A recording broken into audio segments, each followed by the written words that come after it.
Қайырлы күн баршаңызға, менің YouTube арнама қош келдіңіздер.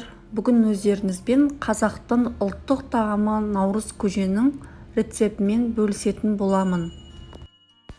Бізге алдымен ұзақ пісетін дәндерімізді пісіріп алуымыз керек. Ақ, сары және арпа, яғни перловкамыз бізде өте ұзақ піседі. Пісіп болған соң оны міндетті түрде бұқтырып қоямыз. Және мен күрішті де пісіріп аламын. Күріш 10-15 минут піседі. Осы вермишельмен машты мен қайнаған ет піскен соң барып қосамын. Бұлар 5 минутта пісетін, тез пісетін тағам. Енді наурыз көжемізді пісіретін ыдысымызға, үлкендеу ыдысымызды алып, оған еттерімізді саламыз. Менде жылқының сүрленген еті, қаласаңыздар, жаңағы свежі етті де қолдансаңыздар болады. Және қазыны міндетті түрде осылай инемен болмаса зубочисткамен әр шетінен тесіп шығыңыздар.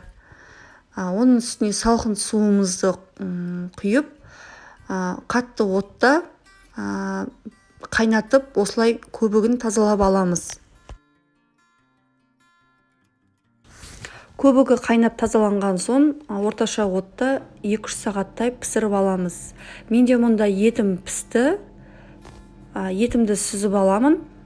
Және осы сорпаға барлық дәндерімді саламын. Мұнда менде арпам пісті.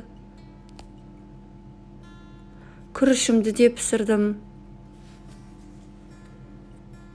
Және ақ жүгері, сары жүгерілерім пісті. Оның үстінен піспеген машымызды саламыз. Және вермишелімізді саламыз да сорпамыз қайнап 5-10 минуттай қайнатып пісіріп аламыз. Барлығын қайнатып болған соң етімізді турап сорпамызға саламыз. Татымына қарай тұзымызды қосамыз. Сонымен біздің наурыз көжеміз дайын. Қалауларыңызша қатықтарыңызды салып, жаңағы дастархандарыңызға ұсына беруге болады.